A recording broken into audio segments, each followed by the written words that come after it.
तत्सवरेण्यं भर्गो देवस्य धीमहि धियो यो न प्रचोदयात्। ओम भूर्भुवस्वः तत्सवितुर्वरेण्यं भर्गो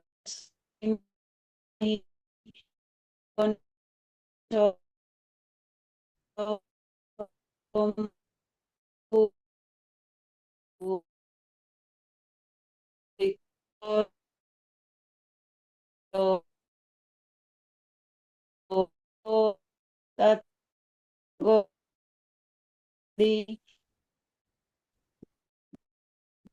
धियो यो न ॐ स्वः तत्सवितुर्वरेण्यं भर्गो देवस्य धीमहि धियो यो न प्रचोदयात्।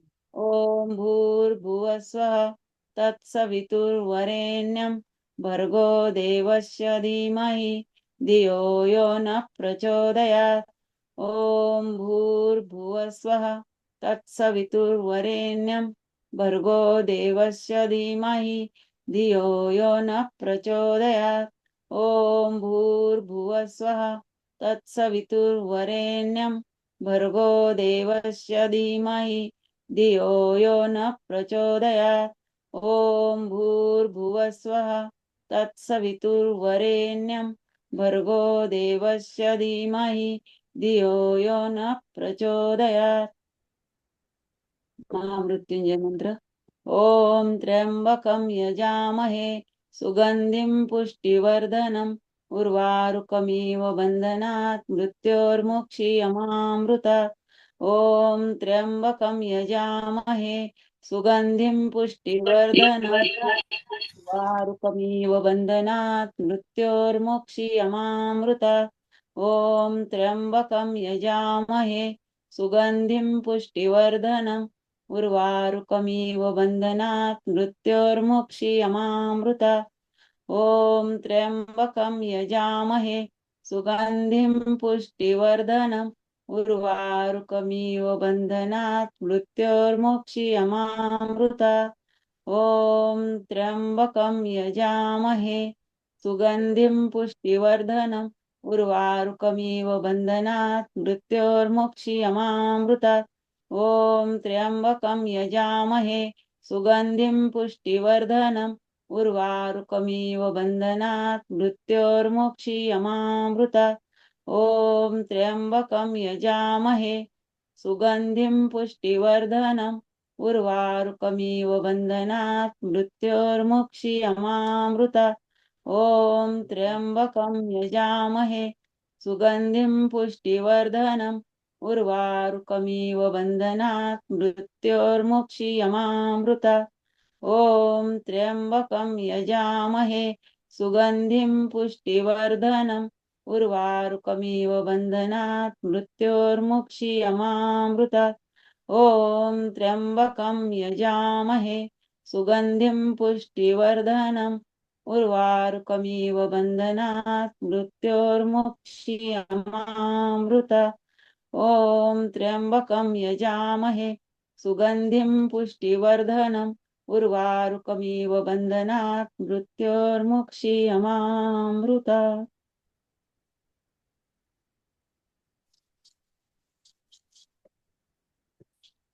जय गुरुदेव।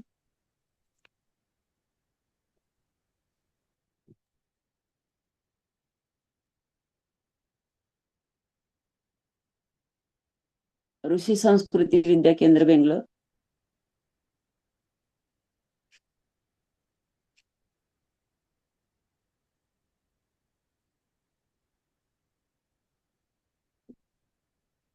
आवाज येतोय ना? हो येतोय. ऋषी संस्कृती विद्या केंद्र बेंगलोर छत्रपती संभाजी नगर विभागातर्फे आपणा सर्वांचं आजच्या सत्संगामध्ये हार्दिक स्वागत। परमपूज्य योग ब्रह्मश्री ऋषी प्रभाकर गुरुजी यांच्या आशीर्वादाने तसेच छत्रपती संभाजीनगर विभागाचे प्रमुख आचार्य श्री सुनील गुरुजी यांच्या प्रेरणेमुळे आपला सत्संग अविरत चालू असतो। प्रत्येक सत्संगामध्ये आपण नवनवीन विषयाचे ज्ञान घेत असतो। रिदम हा इंद्रायणी माचा हा नॅचरल लिव्हिंगचा कोर्स देखील आपल्याकडे नित्य नियमाने चालू आहे। तसेच आपण आज जो सत्संग ऐकणार आहोत ते डॉक्टर प्रवीणजी नांदेडकर यांच्याकडनं भारतीय संस्कृती आणि कुटुंब व्यवस्था याविषयी ते आपल्याला सांगणार आहेत. ते स्वतः मुख्य कार्यकारी अधिकारी देवगिरी नागरी सहकारी बँके छत्रपती संभाजीनगर येथे आहे. तसेच ते राष्ट्रीय स्वयंसेवक संघाचे प्रचारक आहेत. तसेच सध्या मराठवाडा आणि खानदेशात कुटुंब प्रबोधन या संदर्भात ते कार्य करत आहेत आणि आपल्याला आज ते मार्गदर्शक म्हणून लाभलेले आहेत. तर आजचा त्यांचा विषय जो आहे भारतीय संस्कृती आणि कुटुंब व्यवस्था हा आपल्या सर्वांच्या जिव्हाळ्याचा विषय आहे आणि आपण त्यांच्याकडनं समजून घेणार आहोत. पुढील मार्गदर्शन करण्यासाठी मी त्यांना विनंती करेन. जय गुरुदेव.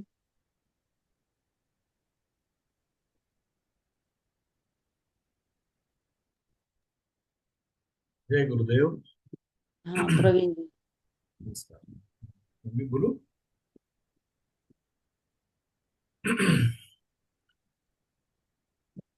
जय गुरुदेव. आजच्या या सत्संगामध्ये सर्वांचं आपलं मी स्वागत करतो. आपण खरं म्हणजे हा विषय जो ठेवलेला आहे भारतीय संस्कृती आणि कुटुंब संस्था, तर आपली ही कुटुंब संस्था जी आहे ही काही आपल्यासाठी कोणासाठी नवीन नाही. आणि मी जे काही सांगणार आहे किंवा आपल्याशी चर्चा करणार आहे हा काही विशेष खूप गहन विषय आहे असंही अजिबात नाही. हा सगळा आपल्या रोजच्या जीवनातला विषय आणि आपल्या सर्वांनाच माहिती असलेला विषय. त्याच्यामुळे हा विषय मी सांगितल्यापेक्षा खरं म्हणजे चर्चेचा आहे. परंतु मला जी आज्ञा झाली त्याप्रमाणे आज मी आपल्याशी सर्वांशी संवाद साधत आहे. भारतीय संस्कृती जी आहे ही अनादी आहे. म्हणजे आपण कालगणना जर बघितली तर भारतीय संस्कृतीची कालगणना ही युगाब्द आहे आणि ही 5,000 पेक्षा अधिक वर्ष होऊन गेली. आपण जी आता ग्रेगोरियन कालगणना वापरतो ती 2026 वर्षापासूनची आणि आपल्याला माहिती असलेली तीच आहे.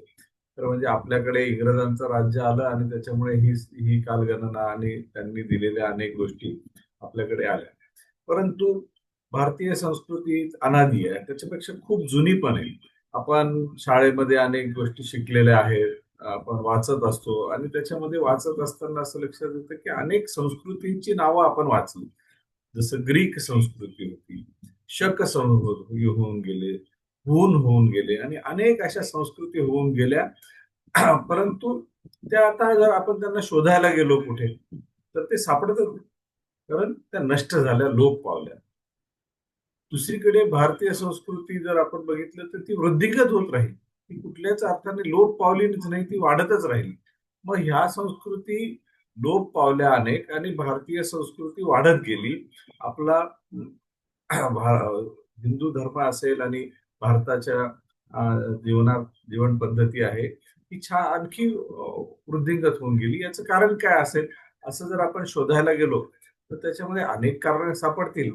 परंतु एक महत्वाचं कारण मला असं वाटतं की आपली कुटुंब संस्था आहे. आपल्या ह्या कुटुंब संस्थेमधून आपण त्याच्याकडे आपल्याला ह्या रोजचेच असल्यामुळे आपल्याला विशेष वाटत नाही, परंतु पाश्चात्यांना हे अत्यंत विशेष आहे. आपल्याला आपण पाश्चात्याचं अंधानुकरण करतो, परंतु पाश्चात्य हिंदुस्थानकडे बघत आहे की हिंदुस्थानच जगाला पुढे नेऊ शकतो. आणि त्याचं कारण सुद्धा हेच आहे की ही संस्कृती एवढी टिकून कशी राहील. आणि मग त्याचं कारण जर आपलं कुटुंब हे एक असेल तर मग आपण आपल्या कुटुंब संस्थेला टिकवलं पाहिजे. तर म्हणजे आता आपण गेल्या काही वर्षात बघितलं तर असं वाटायला लागलंय की आपली कुटुंब संस्था पण थोडीशी गडबड होतीये की काय. कारण पूर्वी एकत्र कुटुंब पद्धती होत्या. त्या एकत्र कुटुंब पद्धतीमध्ये खूप जण एकत्र राहायचे आणि सगळे एकमेकांवर प्रेम करायचे, एकमेकांचा आदर सुद्धा करायचे. आता काय प्रेम आदर नाही असं नाहीये, परंतु काही ना काही कालौघात अशा घटना घडत राहिल्या की एकत्र कुटुंब पद्धती ही थोडी आहे अजून पण कमी व्हायला लागली आणि न्यूक्लिअर फॅमिलीज आहेत, छोटे छोटे कुटुंब आहेत. मधल्या काळामध्ये शासनाचं पण धोरण आणि कमी छोटं कुटुंब हवं आणि ह्या सगळ्यामुळे आपले कुटुंबही छोटे छोटे होत राहिले. आपल्यापैकी अनेकांचे कुटुंब खूप मोठे आहेत, म्हणजे आपले आई वडील, आपले त्यांचे आई वडील आणि त्यांचे भाऊ बंध असे जर बघितले तर हे खूप खूप जण होते. आणि हे खूप जणांचं मोठं मोठं कुटुंब आपल्याकडे असायचं. आणि ह्या कुटुंबांमधले जे प्रेम जिव्हाळा होता, जी आत्मीयता होती, ती खूप जवळची असायची, कारण ते एकत्रच राहायचे, एकाच ठिकाणी राहायचे. आज शहरीकरण सगळीकडे झालेली आहेत आणि ह्या शहरीकरणामुळे कदाचित एका घरामध्ये राहणं शक्य नसेल, म्हणून छोटी छोटी कुटुंब आपल्याला वाटत असतील. परंतु ही कुटुंब एका अर्थात मनाने एकत्र आहेत का? आणि ही कुटुंब मनाने एकत्र राहून अशी वेगवेगळ्या ठिकाणी राहिले तरी एकच माझं कुटुंब आहे असं म्हणलं जातं का? आपल्याकडे खरं म्हणजे भाऊबंदकी असं म्हणण्याचा गावांमध्ये प्रघात आहे. एका एका गावामध्ये एखाद्या जर कोणाचा मृत्यू झाला तर आपल्याकडे सगळ्या गावाला सुतक पडायचं असं म्हणलं जातं, कारण सगळेच एकमेकांचे नातेवाईक होते. आणि हे एकमेकांचे नाते गावातच नव्हे तर आपल्या संस्कृतीतच दिलेलं आहे, की जसं आपण अगदी भारत स्वतंत्र झाला आणि आपण जी शाळेमध्ये प्रतिज्ञा घेतो त्याच्यामध्येही भारत माझा देश आहे आणि सारे भारतीय माझे बांधव आहेत असं म्हटलं गेलं. तर म्हणजे हा बांधव शब्द कुठून आला? तर हा आपल्या संस्कृतीची देण. स्वामी विवेकानंदांना जगाने डोक्यावर का घेतलं? त्यांच्या शिकागोतल्या भाषणांमधल्या पहिल्या भाषणाचं पहिली उच्चार त्यांनी जो केला त्याच्यामध्ये त्यांनी म्हणलं की बंधू आणि भगिनींनो. आता हे आपल्याला विशेष वाटत नाही, पण जगाला विशेष वाटलं की जगातल्या सगळ्यांनाच त्यांनी बंधू आणि भगिनींनो असं कसं काय म्हटलं, आणि हे जगाला विशेष वाटलं. आणि मग त्यांनी सांगितलं की आम्ही हे का म्हणलं, तर वसुधैव कुटुंबकम हे आपल्या संस्कृतीने दिलेली देण आहे. हे वसुधा आहे, हे जे कुटुंब आहे खरं म्हणजे असं म्हणलं पाहिजे. आणि हे वसुधा हे कुटुंब जर आहे तर वसुधेमधले सगळे चराचर जे आहेत ते माझेच आहेत. आणि मग माझे आहेत तर माझे आत्मीय आहेत. आणि मग माझे आत्मीय आहेत तर मग माझ्याशी खरं म्हणजे ही जर भावना सगळ्या जगामध्ये रूढ झाली तर आज जे आपण बघतोय की हा देश त्या देशावर तुटून पडतो, तो देश दुसऱ्या देशावर तुटून पडतो, हे होणार नाही. आणि कारण आपल्या प्रत्येकाला आपली आत्मीयता आपल्याबद्दल एकमेकांबद्दल वाटायला लागेल. आणि हे चराचर हे माझं वाटायला लागेल, मग तो देश माझा शत्रू आहे असं निश्चितच वाटणार. आणि म्हणून खरं म्हणजे ह्या विश्वबंधुत्वाची आणि वसुधैव कुटुंबकमची आज खूपच आवश्यकता आहे. त्याच्यासोबतच ताणतणाव तर प्रचंड आहेत. आपल्या सिद्ध समाधी योगामध्ये जो शिकवला जातो की ताण कसा कमी करायचा, आणि याची खरं म्हणजे आता या काळात तर अत्यंत आवश्यकता आहे. म्हणजे मी एका कुटुंबामध्ये गेलो, त्या कुटुंबामध्ये गेलो तर त्यांनी माझं स्वागत केलं, बसले. घरामध्ये 5-6 जण होते, सगळे हॉलमध्ये बसले. परंतु माझ्याशी बोलायला कोणालाच वेळ नव्हता, कारण सगळेच आपापल्या मोबाईलमध्ये व्यग्र होते. आणि ज्यांच्याकडे मी गेलो होतो ते बाहेर होते, ते येईपर्यंत मी आपलं बसलो होतो, मी एका एकाकडे बघत होतो. तर प्रत्येक जण आपापल्या मोबाईलमध्ये व्यग्र होते. आता मोबाईलमध्ये व्यग्र असणं चांगलं की वाईट हे ज्याचं त्याने ठरवू शकतात. परंतु मोबाईलने आपल्याला सगळ्यांना जवळ आणलं, पण जवळच्यांना दूर नेलं का? कारण आपण अनेक जण आता आजचा सुद्धा आपण कार्यक्रम मोबाईलवरून घेतोय. पण सगळेजण आपण एवढी मंडळी जवळ आलो. आणि ही आपण मंडळी जवळ आलो, पण आपल्या जवळची मंडळी आपल्या जवळ आहेत का? नाहीतर आपण जवळ आलो, दूरदूरची मंडळी जवळ आणि घरातली मंडळी आपल्या एकमेकांच्या जवळ नाही. तर त्याच्यामुळे असं जर होत असेल तर गडबड येईल. आणि मग त्या कुटुंबामधला आम्ही ज्या कुटुंबात गेलो होतो त्याचा तिथे छोटा मुलगा होता. तोही मोबाईलमध्येच व्यस्त होता. तुम्ही त्याच्याकडे जर बघितलं लक्षात आलंय की त्याचे केस पांढरे झाले. आता छोट्याशा मुलाचे केस पांढरे झाल्यावर मलाही आश्चर्य वाटलं. पण सहज चर्चा करता करता असं लक्षात आलं, म्हणजे गप्पा मारल्या. तर ते बोलताना त्याचे बाबा म्हणाले, आजकाल फारच ताणतणाव वाढलेले आहेत आणि मुलांना ताण आहे. आता मुलांना ताण हा म्हणजे खरं म्हणजे नवीन शब्द झाला. कारण ताण हे कुणाला असतात तर व्यवहारात जे पडला, संसारात पडला, त्याला थोडेफार ताण येऊ शकतात. पण मुलांनाही ताण.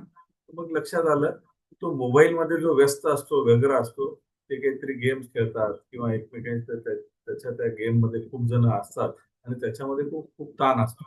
तर हा खरा असेल, खोटा असेल, अन्य भाग पण असेल, अन्य ताण पण असू शकतील. परंतु हे ताण तणाव जे आहेत हे अत्यंत वाढत चाललेले आहेत.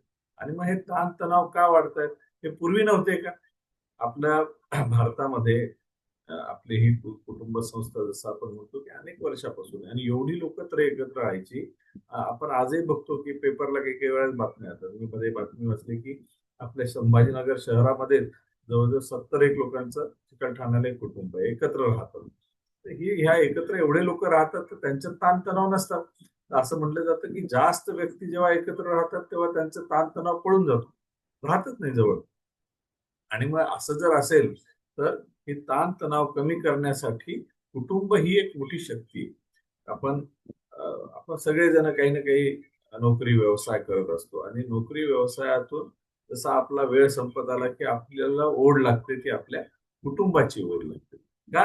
तर हा जो ताणतणाव इथे ह्या व्यवसायाचा आहे, हा व्यवसायातला ताणतणाव आपल्याला कमी करता येईल का? आणि तो कुठून कमी करता येईल? तर आपल्या सगळ्यांना खात्री आहे हा हा ताणतणाव आपल्याला आपल्या कुटुंबातच कमी करता येईल.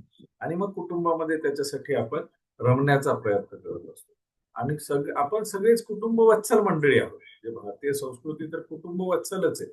आणि आपलं कुटुंब हे खूप प्रत्येकाला आपल्या कुटुंबाचा अभिमानही असतो आणि कुटुंब चांगलं करण्यासाठी प्रत्येक जण आपण धडपडही करत असतो. आणि त्यासाठीच आजचाही जो विषय आपण निवडलेला आहे तो त्याहीसाठी की आपल्या सर्वांचीच कुटुंब छान झाली पाहिजे. आणि कुटुंब छान झाली की व्यक्ती छान होतील, व्यक्ती छान झाले की आपला समाज छान होईल, आणि आपला समाज छान झाला की आपला देश सुद्धा छान होईल. हळूहळू तर आपल्याला वसुधैव कुटुंबकम करायचंच आहे. आणि वसुधैव कुटुंबकम झालं की वसुधा ही छान होईल. तर म्हणजे ही वसुधा खूपच छान आहे. परंतु अजून आपल्याला अजून जबाबदारी आपली सर्वांचीच आहे, तिला आणखी छान करायचं. आणि म्हणून अनेक असे विषय येत असतात. त्याच्यामध्ये ताण तणाव कमी करण्यासाठी आपला सिद्ध समाधी योग सुद्धा खूप मदत करत असतो. आणि मग ह्या आपल्या कुटुंबाला ह्याच्यातून जोडून राहण्यासाठी सुद्धा खूप प्रेरणा आणि मदत होत असते. तर ह्याचाच जेव्हा आपण ह्या कुटुंब संस्थेकडे बघायला लागतो तर आपली ही एवढी छान कुटुंब संस्था आहे, याला हळूहळू कोणाची तरी दृष्ट लागतीये की काय असं वाटायला लागलेलं आहे. कारण आणि आपण ह्या समाजामध्ये जेव्हा बघतो तर छोटी छोटी कुटुंब व्हायला लागलेली आहेत. छोटी असे नका, कारण जागेचा अभाव असू शकतो. परंतु एकमेकांमध्ये प्रेम आहे का तेवढं? मग प्रेम आहे तर मग आपण आपले सगळे आपली संस्कृती संवर्धन करत असतो का? आणि मग आपलं संस्कृती ही जी आहे ती आपल्याला स्वतः सगळ्यांना आनंदी राहण्यासाठी शेवटी भारतीय संस्कृतीमध्ये जे काय सांगितलेलं आहे ते आपल्या स्वतःला भौतिक आणि आध्यात्मिक ही पारलौकिक सगळ्यात सुखाचा मार्ग याच्यामध्ये सांगितलेला आहे. आपण पाश्चात्यांकडे बघितलं तर तिथे सुखाचा मार्ग आहे, पण कुठला? फक्त भौतिक. भौतिकतेच्या पुढे काही नाहीये. आपल्याला आपलं भौतिकता छोटी आहे. भौतिक सुख हे अगदी अगदी त्याला खूप कमी महत्व आहे. परंतु भौतिकतेच्या पुढे आध्यात्मिक ऐहिक पारलौकिक सुखासाठी सुद्धा मनुष्य झगडत असतो आयुष्यभर. झगडत असतो हा शब्द चुकीचा असेल, परंतु काम करत असतो असं. कारण प्रत्येक आपण काम करत असताना आपण भौतिकतेसाठी जर केलं तर काय होईल? फक्त स्वार्थ होईल. आणि आपल्या संस्कृतीमध्ये तर स्वार्थाला थोडीच जागा आहे, परमार्थाला जास्त जागा आहे. आणि त्याच्यासोबत माझ्या स्वतःसाठी नाही तर आपल्या सर्वांसाठी असं केलं जातं. अगदी ऋषीमुनी तपश्चर्या करतात. ते कशासाठी करतात? आपल्या स्वतःचं सर्व आयुष्य झोकून देतात आणि तपश्चर्या करतात. ते कशासाठी करतात? समाजासाठी करतात. फक्त स्वतःसाठी करत नाही. स्वतःला देव भेटावा म्हणून करत नाही. त्याचं एक छोटीशी गोष्ट आहे की एक राजा होता. आणि तो राजा एकदा स्वारीवर निघाला, सगळे आपलं सैन्य घेतलं आणि निघाला. खूप जुनी गोष्ट असल्यामुळे. आणि त्याने जाता जाता एका राज्यावर चाल केली असेल आणि परत येत असेल तर येताना जंगलामध्ये रस्ता हरवला. आणि ते सगळं एवढं मोठं सैन्य आणि हे भयान घनदाट जंगलामध्ये एकदा हरवलं. तर त्यांच्याकडे शिदोरी होती म्हणून काही दिवस चाललं. परंतु हळूहळू ते पण हळूहळू संपायला लागलं. सगळ्यांना भूक तहान लागायला लागली. जंगलामध्ये काही नसतं. आता हे खरं आहे का? तर हे खरंच असू शकतं, कारण आपल्याला माहिती आहे की आजच्या काळात सुद्धा अशी जंगल आहेत की जेथे आपण पोहोचणं अवघड असतं. आपल्याला माहिती आहे की आपल्या भारतातल्याच एका राज्याच्या मुख्यमंत्र्यांच्या हेलिकॉप्टरचा अपघात झाला, ते जंगलामध्ये कोसळलं आणि ते सापडायला या काळामध्ये सुद्धा 2 दिवस लागले. तर ही तर अनादी काळाची खूप जुनी गोष्ट आहे. त्याच्यामुळे त्यावेळेची जंगलही खूप मोठी होती. आणि त्या जंगलामध्ये मग ते जेव्हा रस्ता हरवलेला आहे अशा परिस्थितीत ते सैन्य कसं बसं पुढे जात आहे, शोधण्याचा प्रयत्न करत आहे आणि काही सापडत नाहीये. तेव्हा अचानक एक सैनिक धावत आला आणि म्हणला, महाराज बरं झालं आपल्याला काहीतरी एक आशेचा किरण दिसतो. म्हणले काय? तर म्हणले तिथे एक झोपडी दिसते. अरे वा, म्हणजे आता झोपडी ज्या जंगलामध्ये काहीच दिसत नव्हतं, उलट ह्या सैनिकांच्या आवाजाने आणि पशु पक्षी पण पळून जात होते, त्या ठिकाणी एक झोपडी दिसली. म्हणल्यावर महाराज लगेच पटकन घोड्यावर बसून त्या झोपडीकडे गेले. बघितलं तर झोपडीमध्ये काही नव्हतं. एक ऋषी महाराज तपश्चर्या करत बसलेले होते आणि महाराज तिथे जवळ बसले. थोड्या वेळाने ऋषींची तपश्चर्या जी होती, ध्यान धारणा संपली आणि त्यांनी डोळे उघडले तर त्यांना तिथे समोर महाराज दिसले. त्यांनाही आश्चर्य वाटलं, की अरे हे कसं काय झालं? तर इकडे तर कोणीच येत नाही. वर्षानुवर्षे ह्या जंगलात कोणी येत नाही आणि हे कुठून आले? तर त्यांनी ही सगळी कथा ऐकून महाराजांनी गुरुजींना त्या ऋषीमुनींना सांगितले की काय झालेलं आहे आणि विनंती केली की महाराज मला मदत करा, की हे सगळं सैन्य आता जर मला एखाद दिवसात काही मिळालं नाही तर हे उपाशी मरेल आणि काय होईल आमचं सगळ्यांचंच काहीच सांगता येईल. तेव्हा आम्ही आता तुम्हाला तुमच्या शरण आलेलो आहे, तुम्हीच आम्हाला सापडले तर आम्हाला मदत करा. आणि मग ऋषी महाराज म्हणले एवढेच ना, तर तुम्हाला काय हवंय? काही नाही म्हणले, आम्हाला पाणी पहिल्यांदा हवंय आणि मग आम्हाला खाण्यासाठी काहीतरी हवंय. बरं म्हणले, आणखी काय? आम्हाला रस्ता हवाय पुढे जायचं ते बस. ठीक आहे म्हणले, एवढंच म्हणले, हो एवढं. मग म्हणले जा म्हणले, तिथे ते समोर जा, तिथे एक झाड आहे, तिथे खाली बसा, तुम्हाला सगळं मिळेल. आणि महाराज तिथे जाऊन बसले तर सगळं सैन्य तिथे बसलं आणि पाहतात तो आश्चर्य की तिथे त्यांना पाणी मिळालं आणि खायला सगळं जे त्यांनी जी काही इच्छा केली ते सगळं मिळालं. हे सगळे तृप्त झाले आणि ते तृप्त झाले की थकलेले होते म्हणून आपोआप त्यांना सगळ्यांना झोप लागली. झोप झाल्यावर हे पुन्हा उठले, ताजेतवाने झाले आणि यांना क्षणभर वाटायला लागलं आपण स्वप्न बघतो की काय. पण हे स्वप्न नव्हतं, खरंच होतं. मग हे महाराज जे होते राजे, ते पुन्हा त्या गुरुजींकडे गेले, त्या ऋषीमुनींकडे गेले, त्यांचं चरण पकडले आणि महाराज हे कसं काय शक्य झालं म्हणले. ते म्हणले, अहो काही नाही, तुम्ही ज्या झाडाखाली बसले होते ना, ते झाड हे साधं सुद्धा झाड नाहीये, तर तो कल्पवृक्ष आहे. त्याच्यामुळे तिथे जाऊन तुम्ही जी काही इच्छा केली ती प्रकट झाली, ते ते झालं म्हणले तुमचं. अरे बापरे म्हणले, कल्पवृक्ष? आणि मग हा एवढा मोठा कल्पवृक्ष इथं असताना तुम्ही असे दारिद्र्य अवस्थेत का? तुम्हाला खायला काही नाही, तुम्ही 2 फळं खाऊन कसं तरी जगताना दिसतायत. तुमच्या झोपडीमध्ये काहीच सुख सुविधा नाहीयेत. तुम्हाला नीट झोपायला नाहीये, थंडी आहे त्या दिवसात तर तुम्ही कसे राहत असाल? असे अनेक प्रश्न महाराजांनी त्या ऋषीमुनींना विचारले. तर ऋषीमुनींनी दिलेलं उत्तर खूप सगळ्यांसाठी प्रेरणा देणार आहे. की ऋषीमुनींनी सांगितलं की महाराज मी इथे तपश्चर्या करण्यासाठी आलेलो आहे आणि मी तपश्चर्या करतोय आणि ही तपश्चर्या हे जगाचं कल्याण व्हावं याच्यासाठी तपश्चर्या करतोय आणि त्या तपश्चर्येतून हा कल्पवृक्ष इथे आलेला आहे. आणि ते कल्पवृक्षाचं जर मी फळं घ्यायला लागलो की कल्पवृक्ष संपून जाईल. कारण मी जोपर्यंत कल्पवृक्षाची फळं घेत नाही, मी जोपर्यंत तपश्चर्या करतो जगाच्या कल्याणाची, तोपर्यंत हा इथे कल्पवृक्ष आहे. आणि मी ज्या दिवशी स्वार्थ माझ्या मनात यायला लागेल त्या दिवशीपासून त्या कल्पवृक्षाची सगळी शक्ती संपून जाईल. आणि तो माझ्यासाठी नाहीच आहे. मी जी तपश्चर्या केली आहे ती सगळी समाजासाठी केलेली आहे. आणि म्हणून या समाजासाठी केलेली ही तपश्चर्या असल्यामुळे मी माझं काम करतोय आणि फळ देणारं ईश्वराने दिले, ते ज्याला मिळायचं ते मिळेल. आज तुमच्या नशिबात होतं तर तुम्हाला मिळालं. आणि म्हणून असं म्हणून ते आपल्या कामाला लागले आणि मग यांना रस्ता मिळाला, हे निघून गेले. त्याचा लौकिक अर्थ असा निघू शकतो की आपण जे काय करायचं असतं ते सगळंच काही आपल्या स्वतःसाठी नाही. ते ऋषीमुनी पण जे करतात ते स्वतःसाठी नाही तर समाजासाठी. ऋषीमुनी तर संपूर्ण आयुष्य समाजासाठी करतात. आपण आपलं कर्तव्य जे आहे ते काही ना काही आपल्या समाजाला देण्याचं आहे. आणि म्हणून आपण थोडा का होईना ह्याच्यात वाटा उचलण्याची आवश्यकता आहे. आणि हे आपल्या संस्कृतीने आपल्याला शिकवलेलंच आहे. त्याग हा आपल्या संस्कृतीचा मूळ गाभा आहे. एका त्यागातूनच आपण टिकून राहिलेलो आहे. आणि म्हणून आपण त्याग हा आपल्या लहान मुलांपासून सगळ्यांना शिकवतो की आपण जेवत असताना पहिला आपण अगदी आपली माता जेवण तयार करते तर पहिली पोळी गाईसाठी गोग्रास म्हणून काढून ठेव, की माझ्यासाठी नाही, पहिल्यांदा गोग्रास काढून ठेव.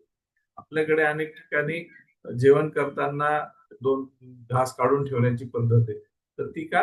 तर ह्या समाज किंवा ह्या घरामध्ये मी एकटाच राहतो ना असं नाही, की याच्यामध्ये अनेक किडे मुंगे सुद्धा जे आहेत त्यांचा सुद्धा याच्यात वाटा आहे, त्यांच्यासाठी सुद्धा आहे.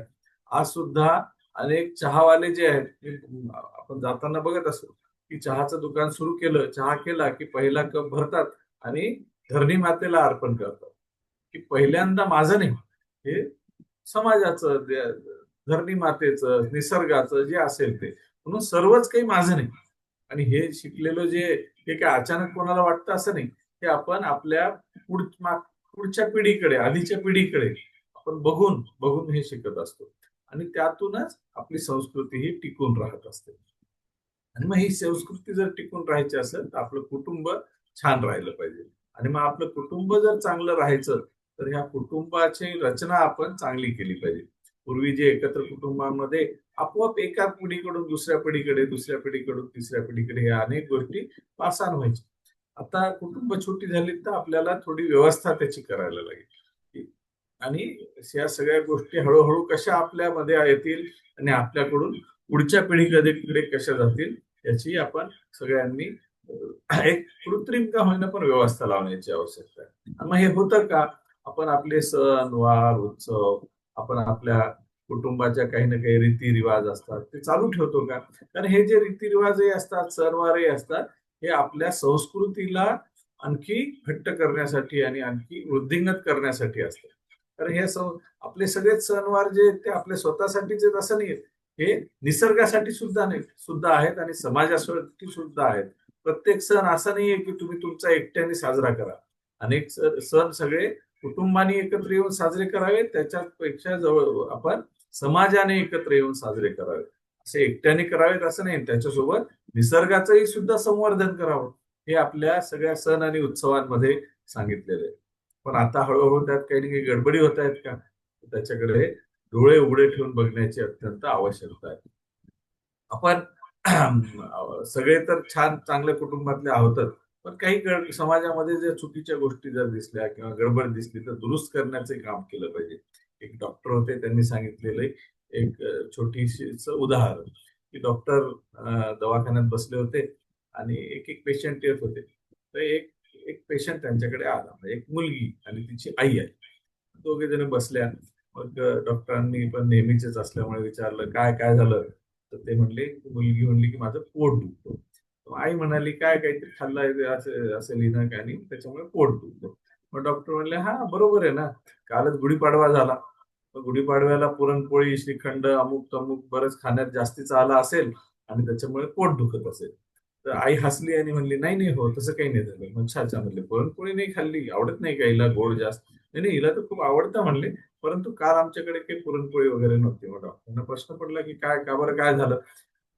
तर त्यांनी विचारलं, का काय झालं? नाही म्हणे, आमच्याकडे काय आहे की हे गुढीपाडव्याचं फार काही आम्ही करत नाही. म्हणजे अच्छा, मग तुमच्याकडे दुसरं काही सण वगैरे करत असाल? नाही तसं कसं नाही, असं काही नाही म्हणले. आमचं हे आम्ही माझे मिस्टर आणि हे तिघं चौघं भाऊ आहेत आणि आमचे मोठे जे आहेत दीर, त्यांच्याकडे ते सगळे करतात. मग ते कुठे बाहेर गावी राहतात का? नाही नाही, ते इथेच राहतात म्हणले, शहरातच राहतात. अच्छा, मग तुम्ही एकत्र, अरे वा फारच छान. नाही नाही, एकत्र नाही म्हणले, आमचं आणि त्यांचं पटत नाही आणि म्हणून मग आम्ही काही त्यांच्याकडे जात नाही. ठीक आहे, असू शकतं, मनुष्य स्वभाव आहे, पटत नाही. मग तुम्ही काय तुमच्या घरीच केला का गुढीपाडवा? नाही म्हणले, मग गुढीपाडवा त्यांच्याकडे करतात, मग त्याच्यामुळे आम्ही काही केलं नाही. मग सुट्टी होती तर आम्ही आपलं पिझ्झा मागवला म्हणले, मुलीला आवडतो. आणि मग पिझ्झा आणि त्याच्यासोबत काही पोटॅटो चिप्स आणि अमुक आल्या. आणि आता मी ती दोघीच असल्यामुळे तिचे बाबाई कुठेतरी बाहेर गेलेले आणि त्याच्यामुळे आम्ही दोघीच होतो. त्याच्यामुळे जो पिझ्झा होता बराच मोठा होता आणि मग तो खाल्ला, हिनं थोडा जास्त खाल्ला. पिझ्झा जास्त खाल्ल्याचं दुःख नाहीये. गुढीपाडवा होता, सण होता आणि आमचं आणि त्यांचं पटत नाही आणि ते त्यांचं त्यांचं करतात, आम्ही काहीच करत नाही. आता ह्या मातेला किमान तिनं तिच्या लहानपणी गुढीपाडवा बघितलेला असेल, सणवार बघितलेले असतील, परंतु ह्या मुलीने जर काही बघितलंच नाही तर हिला हे माहिती कुठून होणार? हिला समजणार कसं की ही आपली संस्कृतीमध्ये आपण हे पण करायचं असतं? आणि हे जर केलं नाही तर आपली संस्कृती, असेच जर उदाहरणं समोर येत गेले, आपली संस्कृती संपून जाईल. आणि म्हणून ही जतन करण्याची अत्यंत आवश्यकता आहे. म्हणून मी म्हटलं की अनेक गोष्टींची आपल्याला कृत्रिम का होईना सोय लावावी लागेल. आपल्याला आपले कुटुंब रचना जर चांगली करायचीच आहे, परंतु त्याच्यासोबत आपली संस्कृती सुद्धा टिकवून ठेवण्याची जी जबाबदारी या कुटुंब संस्थेची होती ती आपल्याला सर्वांना करावं लागेल. आणि म्हणून आपण सर्वांनी खरं म्हणजे या कुटुंब संस्थेकडे ती मोठी आणि तिचे धागे आणखी बळकट करण्यासाठी सर्वांनी प्रयत्न करण्याची सुद्धा अत्यंत आवश्यकता आहे. मग त्याच्यासाठी काय करता येईल? तर खरं म्हणजे आपण सगळेजण करतोच, पण याच्यामध्ये मी पण ह्या कुटुंब प्रबोधनचं काम करत असताना जे ऐकलं की 6 भ त्याचा आपण उपयोग करू शकतो का याचा विचार करावा. 6 भ म्हणजे काय? तर काही नाही. तर हे भर या अक्षरावरून 6 शब्द आहेत. आणि त्या शब्दाचा आपल्या सर्वांनी आपल्या कुटुंबामध्ये जर अंगीकार केला तर आपला कुटुंब आणखी बळकट होण्यासाठी आणि छान होण्यासाठी निश्चित मदत होईल. मग हे 6 भ कुठले? तर पहिलं भ भाषा. भाषा ही कम्युनिकेशनचं साधन आहे. पण ही कम्युनिकेशनचं साधन असताना आपण कुठल्याही भाषेत नाही बोलत, तर आपण मातृभाषेत साधारणपणे संवाद करत असतो. आता आपल्या इथे सर्वजण आपण आहोत, आपली मातृभाषा मराठी आहे. परंतु आता मधल्या काळामध्ये आता हळूहळू कमी होते की काय, परंतु मधल्या काळामध्ये एक मोठं फॅड निघालं की सर्व मुलांनी शाळेमध्ये मुलांना जे टाकलं जातं ते इंग्रजी माध्यमाच्या शाळेत टाकलं. इंग्रजी शिकू नये असं अजिबात नाहीये, परंतु शिक्षण कुठल्या भाषेत व्हावं तर त्याच्या एका मी परिसंवादाला गेलो होतो आणि त्या परिसंवादात जे अनेक ज्येष्ठ मंडळी आलेली होती, अभ्यासू मंडळी होती, तर त्यांच्या संवादात आलेला सूर असा होता की किमान प्राथमिक शिक्षण, किमान म्हणजे सगळं झालं तर छानच, किमान प्राथमिक शिक्षण हे मातृभाषेत व्हावं. आणि त्याचं कारण सांगताना तिथे काही सायकोलॉजिस्ट मंडळी होती, डॉक्टर्स मंडळी होती आणि वेगवेगळ्या तज्ञ मंडळी होती.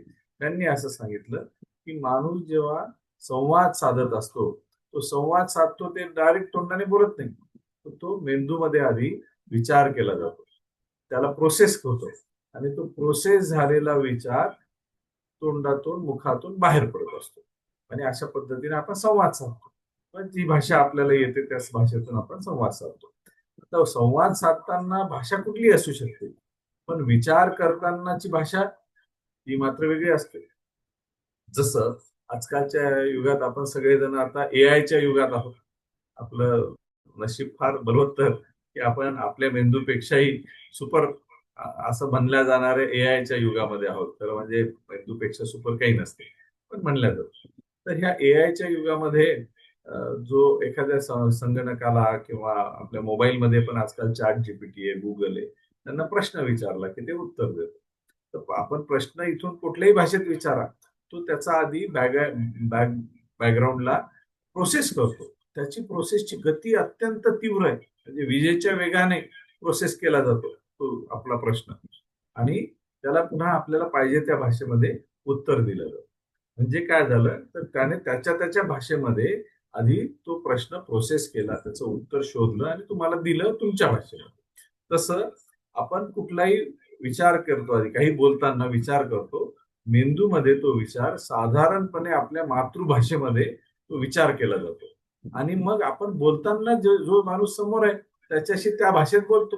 बऱ्याचदा आपण हिंदीमध्ये एकमेकांशी बोलतो, तिथे समजा आपला मित्र असेल किंवा कोणी असेल आणि तो उत्तर भारतीय असेल, पण तसंही काही नाही, कोणी दिसलं तरी आजकाल हिंदी बोलण्याची हे पण माहिती नसलं तर परंतु हिंदीमध्ये बोलतो.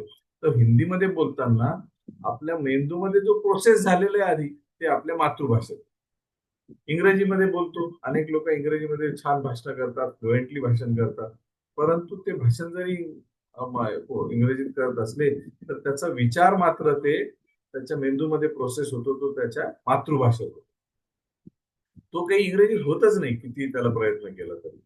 आणि मग तो मातृभाषेत विचार जर असतो तर मग त्याच्यामुळे जो विचार करण्याची वय म्हणजे साधारण विचार आपण कुठल्या वयापर्यंत करतो तर असं म्हटलं जातं 10-12 वर्षापर्यंत मेंदूचा विकास होत राहतो. मग 10-12 वर्षापर्यंत जोपर्यंत मेंदूचा विकास होत राहतो तोपर्यंत मेंदूला एखादी भाषा नीट कळाली पाहिजे आणि त्याच वयामध्ये आपण त्याला अर्धवट इंग्रजी, अर्धवट मराठी, अर्धवट हिंदी असं जर शिकवलं तर त्याची भाषाच नीट दृढ होणार नाही. जसं कम्प्युटरला प्रोग्रामिंग करताना एक लँग्वेज दिलेली असते, त्या लँग्वेजमध्ये प्रोग्रामिंग केलं जातं, मग त्याच लँग्वेजमध्ये बॅकएंडला प्रोसेसिंग होत असतं. तसं आपला मेंदू हे कम्प्युटरच आहे, त्याच्यामध्ये सुद्धा हे प्रोसेसिंग होत राहतं आणि बॅकएंडला प्रोसेसिंग होत असतं, ते मातृभाषेत प्रोसेसिंग होतं आणि त्याला जर नीट मातृभाषाच आली नाही तर नीट ना धड प्रोसेसिंग होईल ना नीट धड त्याला उच्चारण करता येईल. आणि म्हणून सगळ्यात महत्वाचं असतं की आपण विचारशक्ती आपली डेव्हलप झाली पाहिजे आणि ती मातृभाषेतच होऊ शकते. आणि म्हणून आपण आपल्या मुलांचं किमान प्राथमिक शिक्षण आपल्या मातृभाषेत करावं. अशी एक भाषा. आपल्या आपल्या भाषेचा आपल्याला अभिमानही असला पाहिजे. कारण प्रत्येकाची भाषा वेगळी असली तरी आपण आपल्या जसं मराठी या विचारावर तर अनेक राजकारण आणि अनेक गोष्टी आपण बघितलेल्या आहेत. आपण त्याच्यात जाणार नाही. परंतु भाषेचा अभिमान मात्र निश्चित असला पाहिजे. दुराग्रह मात्र नसला पाहिजे. आणि विचार मात्र आपण छान केले पाहिजे. तर त्याच्यासाठी आपली भाषा आपल्या घरामध्ये आपण आपल्या आपल्या मातृभाषेत बोलावं, चर्चा करावी. नाहीतर काय होतं मग त्याला मुलाला इंग्रजीत टाकलं म्हणून आपण इंग्रजीत बोलण्याचा प्रयत्न करतो. आपलं इंग्रजी आधीच दिव्य असतं. आणि त्या दिव्य इंग्रजीचं मध्ये आपण त्याच्या अतिदिव्य करून मुलांशी बोलतो आणि त्याचा आणखी अति दिव्य इंग्रजी व्हायला लागतं. ना त्याला मराठी येईल ना इंग्रजी येईल. आणि त्याच्यामुळे भाषा ही प्राथमिक किमान आपली मराठी असली पाहिजे किंवा मातृभाषा असली पाहिजे, जी कुठली असेल. दुसरी भूषा, वेशभूषा. तर वेशभूषा काय करते? तर वेशभूषा आपलं पर्सनॅलिटी ठरवते की आपली वेशभूषा चांगली असली पाहिजे. मग चांगली म्हणजे कुठली? तर खरं म्हणजे आपल्याला आपल्या संस्कृतीच्या वेशभूषेचा अभिमान असला पाहिजे. ती घातलीच पाहिजे. तर याचा अर्थ आपल्या संस्कृतीत माझे आजोबा धोतर कुर्ता घालत होते म्हणून मी रोज धोतर कुर्ता घातलं पाहिजे असं अजिबात. आता काळानुरूप तुम्ही घालायलाच पाहिजे. परंतु सण आहे म्हणजे परवा गुढीपाडवा झाला किंवा आपल्याकडे परंपरा आहे की कुठलाही सण वार उत्सव असेल तर त्या दिवशी आपण आपले एथनिक कपडे आजकाल म्हणतो की आपल्या सांस्कृतिक कपडे घातले जातात. आणि मग कुर्ता पायजामा आहे, साडी आहे, छान छान चांगले चांगले त्या त्या त्या ह्याच्यातले ड्रेस आहेत ते. परंतु मुलांमध्ये बऱ्याचदा क्रेज असते की लहान मुलांमध्ये मुलींमध्ये जास्त असते. वेस्टर्न कल्चर आहे आणि वेस्टर्न ते बघत असतात आणि ते पाहिजे. तेही घालायला हरकत नाही. परंतु केव्हा त्याचं भान असलं पाहिजे. लग्न समारंभ आहेत, आपले सण आहेत, उत्सव आहेत. या दिवशी आपल्या मुलांना सवय लावली पाहिजे की आपण शक्यतो आपले एथनिक जे आहे किंवा संस्कृतीशी संबंधित जे आहे तसे भूषा पेहराव केला पाहिजे. त्यांनी काय होतं तर त्यांनी आपली मन त्या पद्धतीचं तयार होत असतं. मग आपली संस्कृतीचं जतन करणारं मन जर आपल्याला तयार करायचं असेल तर आपण तेही भूषा सुद्धा निश्चित आपण आपली कुठली असली पाहिजे याचा विचार करावा. तिसरं आहे भजन. भजन म्हणजे काय तर सगळ्यांनी टाळ घेऊन बसून भजन केलं पाहिजे असं नाही. भजनचा अर्थ ईश्वराचं नामस्मरण करणे, ध्यान धारणा करणे हे म्हणजे भजन आहे. भजन हा त्याला एक शब्द दिलेला आहे की आपल्या सगळ्यांच्या लक्षात यावं. तर भजन हे आपण कुटुंबाने एकत्र येऊन काही ना काही भजन केलं पाहिजे. कुठलं काही ना काही नामस्मरण केलं पाहिजे. जे काही आपल्या कुटुंबाच्या चालीरीतींमध्ये असेल, आपल्या वाडवडिलांनी आपल्याला सांगितलं असेल, काही ना काही भजन केलं पाहिजे. मग शक्य असेल अगदी ज्याला काही हे नाही तर त्यांनी अगदी रामरक्षा म्हणली एकत्र येऊन सगळ्या कुटुंबाने एकत्र येऊन तरी ते भजन होऊ शकतं. ज्याच्या घरामध्ये खरंच हरिपाठ असेल हरिपाठ करा. ज्याच्या घरामध्ये जे काय सांगितलं असेल ते भजन ईश्वरासमोर बसून आपण जे भजन म्हणजे ईश्वराचं नामस्मरण, ईश्वराची स्तुती, ईश्वराच्या समोर बसून आपण केलं पाहिजे. तर याने काय होणार आहे? तर याने आपण ईश्वराचे भक्त आहोत, ईश्वरचरणी लीन होण्याची आवश्यकता आहे हे आपल्या पुढच्या पिढीला सुद्धा कळेल. आणि शेवटी शेवटी तर आपण पुन्हा त्याच्याकडेच जाणार आहे. तर हे लक्षात तर ठेवलं पाहिजे आपण ईश्वराचे अंश आहोत म्हणून. म्हणजे त्याची एक छोटीशी कथा आहे की नारद मुनी नारायणाकडे गेले विष्णूंकडे की मी तुमचा सगळ्यात मोठा भक्त आहे असं त्यांना सांगायला लागले. तर नारायण हसले. त्यांनी म्हणले हसले का? विष्णू नारद मुनींनी विचारलं. ते म्हणले असं काही नाही रे तूच आहे असं काही नाही त्याच्यापेक्षा आणखी असतात. म्हणले कोण आहे? त्यांनी पृथ्वीकडे बोट दाखवलं आणि ते शेतकरी होता. त्या शेतकऱ्याकडे बोट दाखवलं आणि म्हणले हा आहे ना हा सुद्धा माझा खूप मोठा भक्त आहे. म्हणले त्यांनी जाऊन नारद मुनी गेले बघितलं तर काही नाही तो त्याचं काम दिवसभर सकाळी उठायचा आणि दिवसभर त्याचे कुटुंबात वेळ रमवायचा, शेतामध्ये शेताची कामं करायचा आणि आपले आपले कामं करायचं. आणि यांनी पाहिलं तर आणि नारद मुनी तर 24 तास नारायण नारायण नारायणाचं नाव घ्यायचे. मग यांनी जाऊन विचारलं असं कसं काही म्हणता भगवान तुम्ही की मी बघा म्हणले 24 तास तुमचं नामस्मरण करतो आणि तो तर काय शेतकरी आपलं आपलं काम करतोय म्हणले. तर असं कसं काय मीच मोठा म्हणतो. तर मग नारायणाने सांगितलं, आपली ही कथा माहिती आहे सगळ्यांना, की नारायणाने एक घागर भरून पाणी दिलं त्याला, अगदी काठोकाठ भरून, आणि सांगितलं की हे घे, हे घ्या नारद मुनी, आणि हे पृथ्वी प्रदक्षिणा करून या एकदा. म्हणजे काय करू, म्हणजे ही घागर घ्या, पाण्याने पूर्ण भरलेली, यातला एकही थेंब खाली नाही पडला पाहिजे, आणि पृथ्वी प्रदक्षिणा करून या. ही जर तुम्ही यशस्वीरित्या केली तर तुम्ही माझे सगळ्यात मोठे भक्त. नारद मुनींनी ती घेतली घागर आणि पृथ्वी प्रदक्षिणा केली आणि आले, एकही थेंब सांडला नाही, आणि असे विजयी मुद्रेत आले. आणि त्या घागर ठेवली, म्हणले बघा महाराज, नारायणा बघ, की बघ एकही थेंब याच्यातला सांडलेला नाहीये. तर नारायणाने विचारलं, वा वा, खूपच छान, म्हणले हे छान केलं तू, पण मला एक सांग, म्हणले की पृथ्वी प्रदक्षिणा करताना आणि हे सगळं पाणी सांडून नये म्हणून तू काम केलं खूप छान, पण ह्या दरम्यान माझं किती वेळा नाव घेतलं. तर ते नारद मुनी म्हणले, अरे बापरे, हे तर एकदाही नाही घेतलं, म्हणले माझं सगळं लक्ष त्या पाण्यावरच होतं, एकही थेंब सांडला नाही पाहिजे, कारण काठोकाठ भरलेलं होतं, आणि म्हणून माझं काही नाव घेणं नाही झालं, पण तू सांगितलेलं काम मात्र मी चोख केलं. तर नारायणाने सांगितलं, आता त्याच्याकडे बघ, त्या शेतकऱ्याकडे. तर तो शेतकरी जो आहे तो दिवसभर त्याचे त्याचे काम करतो, पण काम करत असताना माझं नाव घेत राहतो. सकाळी उठला की माझं नाव घेतो, देवासमोर तर घेतोच, पण ते शेतामध्ये शेती करत असतानाही माझं नाव घेतो, जेवायला बसतानाही माझं नाव घेतो, म्हणजे सगळं काम तो त्याचं त्याचं करत असतो. त्यावेळेस तो नामस्मरण करत राहतो, आणि म्हणून तो मोठा.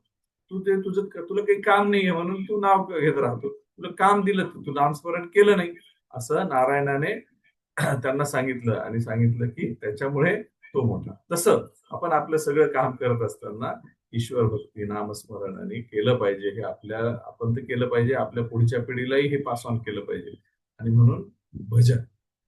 आणि त्यानिमित्ताने मग सगळं आपलं कुटुंब एकत्र बसेल, ईश्वराचं नाम स्मरण करेल, पण त्याच्यासोबत गप्पाही मारेल, आणि एकमेकांसोबत काही ना काही चर्चा करेल. चौथं भय भोजन, की आपण भोजन कसं केलं पाहिजे. तर आपलं भोजन हे सात्विक असलं पाहिजे, घरी तयार झालेलं. आजकाल अनेकदा अनेक ठिकाणी बाहेरून भोजन मागितलं जातं, घरी करायचंच नाही. म्हणजे आजकाल तर घरं बांधली जात आहेत, आपल्याकडे अजून नाहीये, पण पुण्या मुंबईकडे जे आहे, तर घर खूप छान असतं, आणि त्यातलं जे स्वयंपाकघर असतं, किचन अगदी छोटस असतं, त्याला म्हणतात म्हणजे वर्किंग किचन.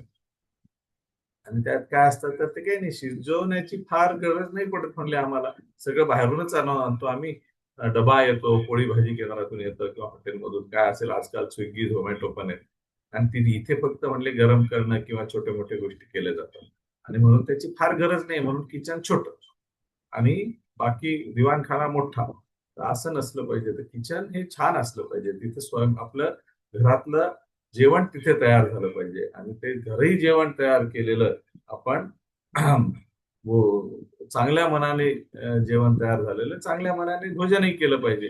कारण आपल्याला माहिती आहे की भोजन जेव्हा तयार केलं जातं, त्यावेळेस जर फोडणी टाकली, तर त्या तेलामध्ये, उकळत्या तेलामध्ये जर फोडणी टाकली, तेल तिखट काय जे टाकले जातं, तिखट मीठ मोहरी, तर त्याचा सगळ्या घरात वास होतो, का तर त्या उष्णतेसोबत ते सगळे घरभर पसरतात.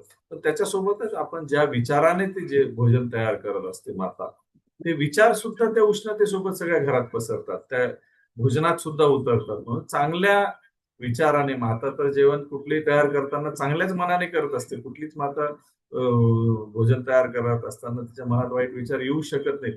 आणि मग ते भोजन जेव्हा माता तयार करत असते आणि त्याच्यात आपला प्राण ओतत असते, ते सात्विक भोजन तयार होतं, आणि ते आपण केलं पाहिजे. कधीतरी हॉटेलमध्ये बिलकुल जायला हरकत नाही, परंतु सात्विक भोजन घरचं केलं. आणि मग भोजन एकत्र बसून केलं पाहिजे. मग एकत्र बसून भोजन करतात, उजव्या हाताने डाव्या हातात असतो मोबाईल, तर अजिबात चालणार नाही. तर मोबाईल सुद्धा दूर ठेवला पाहिजे. भोजन करताना नो गॅजेट्स, टीव्ही बंद, आणि मग एकमेकांच्या सोबत आपण राहू, आणि एकमेकांच्या सोबत गप्पा मारत आपलं जेवण होऊ शकेल. किमान एक जेवण दिवसातलं एकत्र होऊ शकतं का, याचा सगळ्यांनी निश्चित विचार करावा. पाचवं भव आहे भवन, आपलं घर. आपलं घर कसं असलं पाहिजे, तर आपल्या घरात सुखसोयी आपापल्या पद्धतीने निश्चित कराव्या. परंतु मी एका घरात गेलो, खूपच छान घर, आणि अगदी दृष्ट लागावं असं, आणि मग सगळं बघितल्यावर मी असं विचारलं, अहो देवघर कुठे?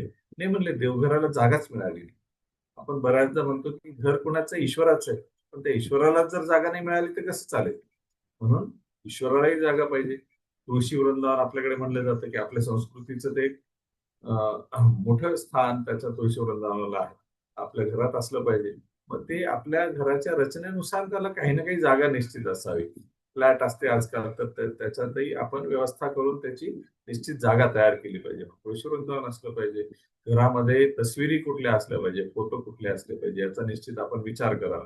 आजकाल कमी झालं, पण मी जेव्हा शाळेत कॉलेजला होतो तेव्हा घरांमध्ये आणि मुलांच्या रूममध्ये क्रिकेट प्लेयर्सच्या आणि हिरो हिरोईन्सचे फोटो लावण्याची क्रेज निर्माण झाली होती, पण ती गेली, बरं झालं. पण चांगल्या महापुरुषांचे, आपल्या ईश्वराचे फोटो निश्चित असतील असतील तर ते आपल्याला प्रेरणा देत राहतील. याचा निश्चित तसं घर आपण सगळ्यांनी बनवावं. सोयी सुविधा निश्चित करायला लागतात, ते कराव्याच. आणि शेवटचं आहे भ्रमण. भ्रमण म्हणजे काय, तर फिरायला जाणे. फिरायला तर आपण सगळेच जातो, पण फिरायला जाताना वर्षात किमान एकदा फक्त आपल्या कुटुंबासोबत पण भ्रमण करावं. मग काय होतं त्याने, तर भ्रमणाला गेल्याने आपण केवळ आपल्या कुटुंबासोबत असतो आणि कुटुंबासोबत पूर्ण वेळ देत असतो आणि मग वर्षभराचे ताण तणाव बाहेर पडतात, निघून जातात. अनेक गोष्टी राहिलेल्या असतात बोलायच्या, बोलून जातात. आजकाल वेळ खूप कमी आहे सगळ्यांना. खूप वेळ जास्त काम करायला लागतो, प्रवास करायला लागतो, म्हणजे नोकरी व्यवसायासाठी पण. तर हे सगळे असताना कदाचित बऱ्याचदा जे आपल्याला अनेक गोष्टी बोलायच्याच राहून जातात. आणि मग आपण जेव्हा भ्रमणाला जातो, मग भ्रमण कोणतंही असू शकतो. आपण ईश्वराच्या भक्ती म्हणजे ईश्वर दर्शनालाही जाऊ शकतो, निसर्ग भ्रमण करू शकतो आणि प्रेक्षणीय स्थळांना भेटी देऊ शकतो. कुठलेही किमान 2-3 दिवस आपापल्या कुटुंबाची रचना जी काय आपण लावू त्यानुसार किमान वर्षात एकदा 2-4 दिवस आपण भ्रमणाला बाहेर गेलं पाहिजे, फक्त कुटुंबासोबत. आणि मग मी तर एका कुटुंबाला असं बघितलंय की ते भ्रमणाला जातात आणि 4-5 दिवस जातात. त्या काळात फक्त कुटुंब प्रमुखांचा एक मोबाईल सुरू असतो, बाकी सगळ्यांचे मोबाईल बंद असतात. आणि ज्यांना आवश्यक आहे त्यांना सूचना दिलेल्या असतात की तुम्ही ह्याच मोबाईलवर महत्वाचं काही असेल तर सांगा, नाही तर मेसेज करा. कारण म्हणजे जर मोबाईल जेव्हा जेव्हा सुरू असतो तेव्हा आपण आपल्यात नसतो, त्या मोबाईलमध्येच असतो. एकमेकांसोबत असतो का, तर फार कमी वेळा. त्याच्यामुळे मोबाईल घेऊन बसलो की जवळचे काही नाही. आणि मोबाईलमध्ये एवढे मित्र असतात, त्या मित्रांच्या सोबत आपण राहतो. पण खऱ्या अर्थाने खऱ्या जीवनात मित्र आहेत का, तर असं म्हणलं जातं की मोबाईलमध्ये किती आता मेमरी वाढायला लागल्या, पण पूर्वीच्या काळात काय 256, 400, 500 एवढेच मोबाईल नंबर मावायचे. आणि आता माझ्याकडे असं अभिमानाने लोक सांगायचे की बघा माझा आता मोबाईलमध्ये नंबर पुढचा सेव्हच होत नाही, इतके मित्र झाले. किंवा त्या व्हॉट्सअप ग्रुप्स आणि अमुक तमुक मध्ये एवढे मित्र झाले की आता पुढे त्याची कॅपॅसिटी संपली, एवढे मित्र मला आहेत. तर म्हणजे माणसाला खूप मित्र असले पाहिजे, प्रचंड मित्र असले पाहिजे. परंतु हे मित्र, मोबाईलवरचे मित्र कसे असतात, व्हॉट्सअप, फेसबुक, इंस्टा, अमुक तमुक जे बऱ्याच गोष्टी सोशल मीडियाच्या आहेत, त्याच्यामध्ये खूप मित्र असतात. पण आपण सगळ्या गोष्टी त्यांच्यासोबत शेअर करत असतो. म्हणजे एखादं चांगलं घडलं की शेअर करतो आणि सगळेजण असा एक तर अंगठा दाखवतात किंवा अभिनंदन लिहित सुटतात, फुल पाठवतात. किंवा काही दुःखद घटना त्याच्यात शेअर होते, तर सगळेजण एखाद्या कोणी ग्रुप मधल्या कोणाचं तरी कोणीतरी गेलं, वारलं, तर सगळेजण लगेच आजकाल तर श्रद्धांजली वाहनं तर ठीकच आहे, पण इंग्रजीत श्रद्धांजलीचा पण एक प्रकार आहे की इंग्रजीमध्ये रिप लिहितात. रिपचा अर्थ काय, रेस्ट इन पीस आहे का त्यांचं त्यांना माहिती, पण लिहितात आणि सगळेजण लिहितात. आता एखाद्याच्या घरी दुःखद घटना घडली तर आपण इथून मोबाईलवर श्रद्धांजली होऊन सगळे मोकळे. खरंच जायला पाहिजे तिथून त्याला सांत्वन करायला पाहिजे, असं होतं का? म्हणजे इतके मित्र आहेत, पण सगळे मोबाईलवर. घरामध्ये यायला आणि त्यांना सांत्वन करायला, धीर द्यायला कोणीच नाही, जवळचे मित्रच नाही. कारण तो पण सगळ्यांना, हाही ज्याचा घटना घडली ज्याच्या बाबतीत, तोही सगळ्यांना तसंच करत असतो आणि मग घरी कोणीच येत नाही.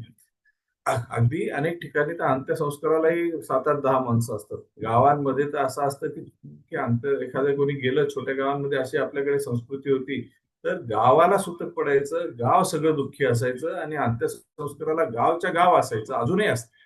पण शहरांमध्ये आता थोडीशी परिस्थिती गडबड व्हायला लागलेली आहे आणि मग ते नसावं म्हणून मित्र खूप असले पाहिजे. पण मित्र खऱ्या अर्थाने मित्र असले पाहिजे. ते महिलांच्या साडीच्या कपाटासारखे नसले पाहिजे. म्हणजे कसे, मी गंमत म्हणून सांगतो की महिलांच्या कपाट असं असतं साडीचं की उघडलं की त्या इतक्या कोंबून भरलेल्या असतात की अंगावर पडतं, अशी वेळ आहे. आणि मग एखाद्या कार्यक्रमाला जायचं की महिला काय म्हणतात, मला घालायला एक साडी नाहीये, एक ड्रेस नाहीये.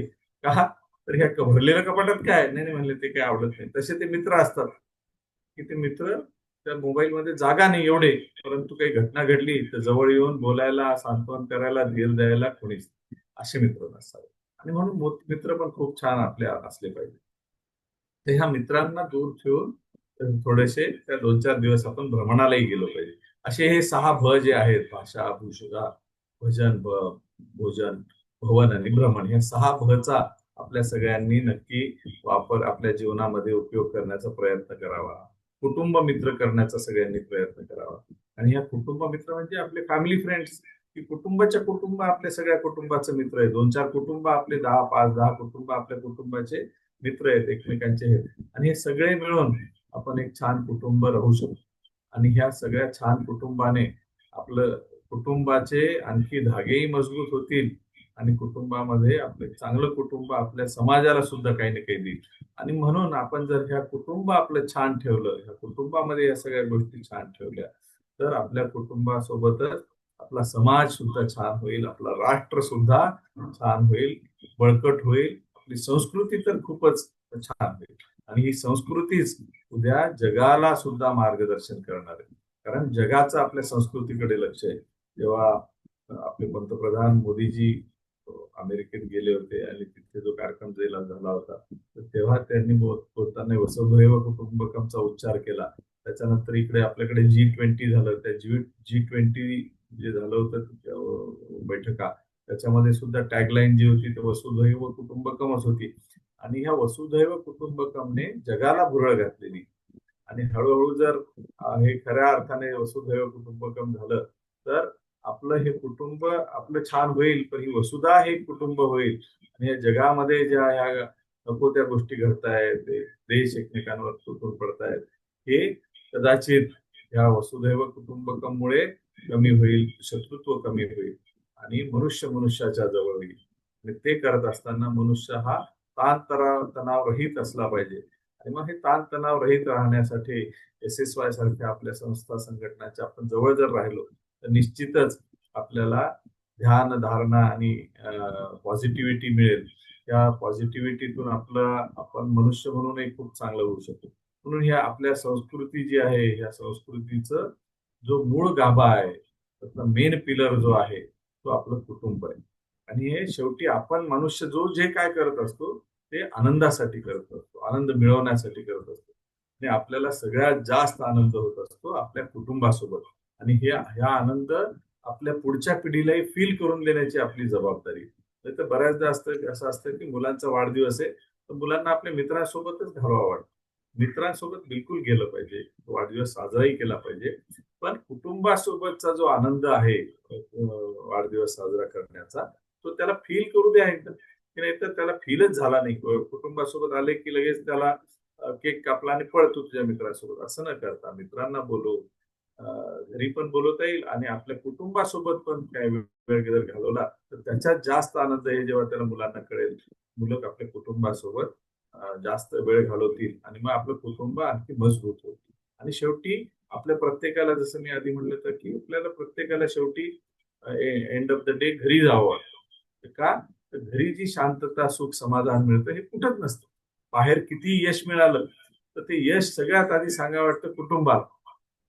आणि म्हणून आपलं कुटुंब हे आपल्या मनुष्यासाठी अत्यंत महत्वाचं असतं. म्हणून ह्या कुटुंबाची काळजी आपण घेऊन आपला कुटुंब मजबूत करणे आणि त्यासोबत आपली संस्कृती आणि राष्ट्र मजबूत करणे, याच्यासाठी आपण सगळ्यांनी आणखी जास्त प्रयत्न करण्याची गरज आहे. आपल्या सगळे तर आपण साधक आहात आणि चांगल्या वातावरणातली मंडळी आहात. तर आपण सगळ्यांनी आपल्या त्यासोबतच आपल्या आसपासची नातेवाईक मंडळी असतील, मित्रमंडळी असतील, त्यांचे सुद्धा कुटुंब छान होण्यासाठी पुढाकार निश्चित घ्यावा आणि या माध्यमातून आपलं राष्ट्र सुद्धा बळकट करावं. त्यांना सुद्धा चांगल्या मार्गाला लावावं आणि आपली चांगली कुटुंब, चांगली संस्कृती आणखी पुढे घेऊन जावं, असं या निमित्ताने मला वाटतं. आज या सत्संगामध्ये मला बोलवलं, आपण सर्वांनी मला ऐकलं. खरं म्हणजे मी जे सांगितलं हे सगळं आपल्याला माहिती आहे, तर मी विशेष काही सांगितलं नाही.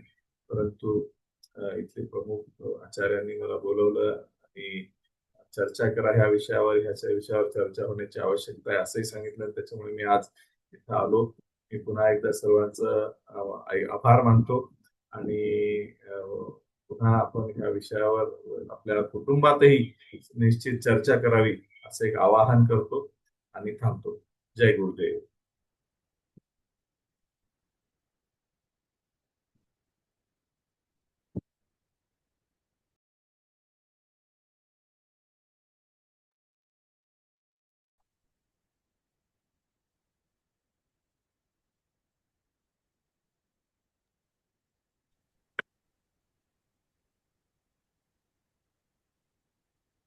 जय गुरुदेव. लक्ष्मणजी,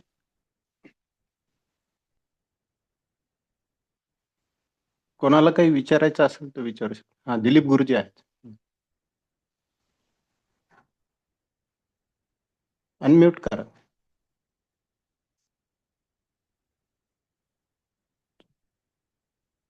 माईक बंद आहे गुरुजी तुमचं. नांदेडकर सर खूप सुंदर घेतला म्हटलं, खूपच छान झाला. तर सर्वांना सूचित करतो की आपल्याकडे आश्रम मध्ये 29 तारखेपासून निवासी शिबिर होणार आहे. तर आपल्या परीने आपले जवळपास जे असतील किंवा आपले नातेवाईक असतील त्यांना कुठे, आता समजा जसं आपलं संभाजीनगरला चालू झालेलं आहे, बरोबर आहे, तसंच त्यांना व्यवस्था नसेल कुठे, तर त्यांनी इकडे येऊन क्लास करावा. तो आपलं नॅचरोपॅथी आणि प्लस SSY दोघं एकत्र होत असतं. धन्यवाद नांदेडकर सर, धन्यवाद, खूप छान झालं. सर्वांनी मला बोलवलं तुम्ही आणि या विषयावर चर्चा झाली. मला छान वाटलं. आपण सगळ्यांनी पुन्हा हा विषय तर आहेच आहे, परंतु आपल्या SSY चे सुद्धा नियमित आपण साधक राहावं आणि त्यातून आपणही आपल्याला सुख शांती समाधान निश्चित मिळेल असं मलाही वाटतं.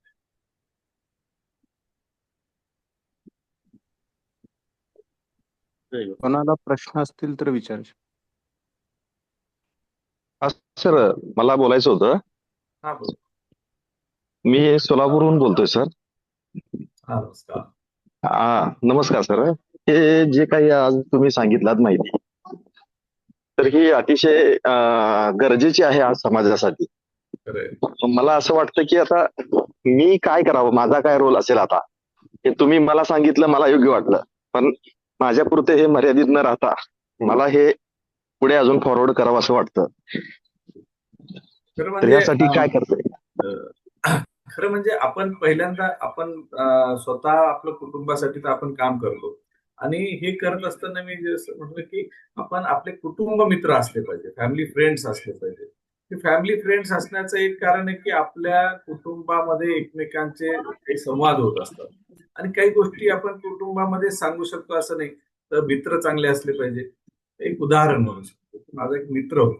त्या मित्राच्या पत्नीने, खूप चांगली घटना नाही आहे, खराबच आहे, पण आता आधी आहे चर्चेत, तर त्याच्या पत्नीने आत्महत्या केली.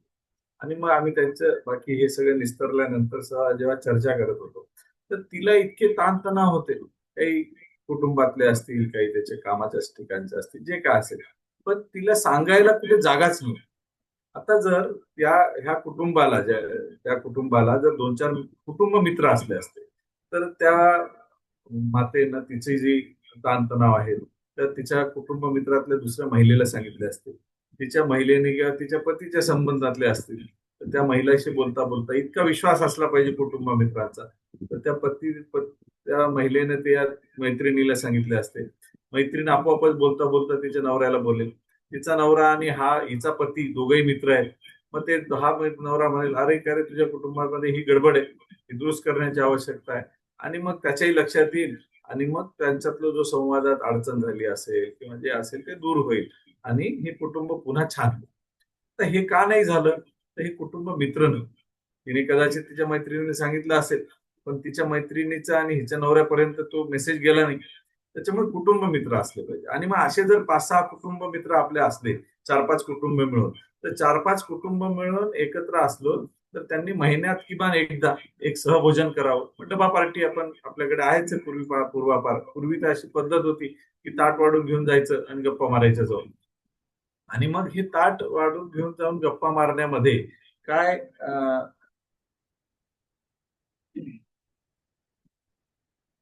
काय मिळत होतं, तर त्याच्यातून निश्चितच आपले कुटुंब हे सुदृढ होण्यासाठी त्यात मदत होतो. आणि म्हणून कुटुंब मित्र करावेत. मग कुटुंब मित्र केले की आपोआप त्या कुटुंब मित्रांचे आपले त्यांचे संवाद होईल. आपल्या कुटुंब छान बघून त्यांनाही काही छान गोष्टी करायला लागतील आणि किमान 5 कुटुंब चांगले होतील. आणि हळूहळू ही कडी जर वाढत गेली तर निश्चित हे वाढत जाईल. तसंच आपण आपल्या हा विषयाची चर्चा आपल्यासोबतच आपल्या अन्य मित्रांमध्ये, आपल्या नातेवाईकांमध्ये निश्चित करण्याचा प्रयत्न करावा, जेणेकरून मला असं वाटतं की हा विषय पुढे जात राहील आणि ह्या विषयाबरोबरच जसं चर्चा झाली की लक्षात येतं की काहीतरी गडबड झाली आणि मग हे लक्षात आलं तरी अनेक विषय याच्यात सुटू शकतात. आणि चर्चा करत राहणे, आपल्यासोबत अन्य कुटुंब चांगली करत राहणे हा सुद्धा त्याचा एक उपाय असू शकतो असं मला वाटतं. अजूनही काही असू शकतील, आपल्यालाही असेल तर सांगा निश्चित. नाही, खूप छान सर. म्हणजे कसं आहे, इतके दिवस मनात होतं काही गोष्टी समाजासाठी कराव्या म्हणून, परंतु आज ही जी काही तुमची माहिती ऐकली त्याच्यातून एक वेगळी दिशा मिळाली. मनामध्ये होतं खूप, पण आता प्रत्यक्षात करण्यासाठी एक प्रेरणा मिळाली आपल्या मार्गदर्शनातून. धन्यवाद सर. नमस्कार. जय गुरुदेव. आपण प्रार्थना माझा आवाज घेत ऐकू राहू. येतो का? हो, येतोय. गिरीशजी, हा. आपण प्रार्थना घेऊ, त्याच्यानंतर प्रश्न उत्तर चालू ठेवू. Yes, sir. Okay, okay. Yes, will do.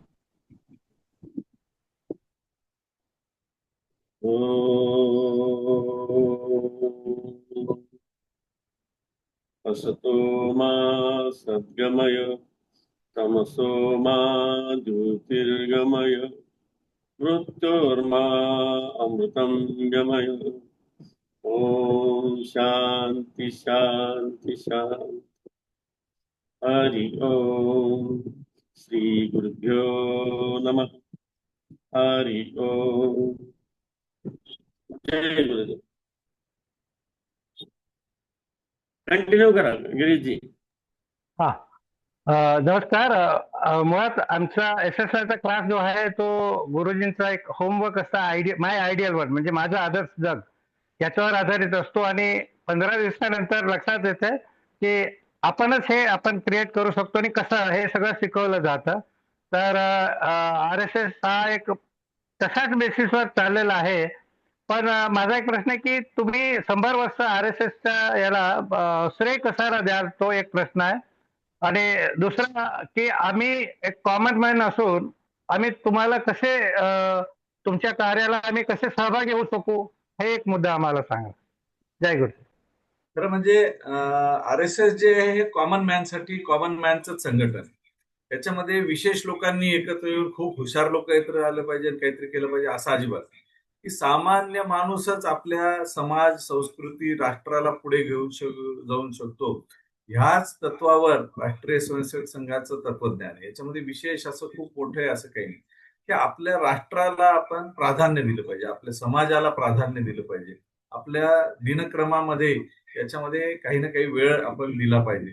आणि ह्याच्यासाठी जसं आपण स्वतःसाठी तर निश्चितच करतोच, पण याच्यासोबतच समाजासाठी आणि राष्ट्रासाठी आपण काही ना काही केलं पाहिजे.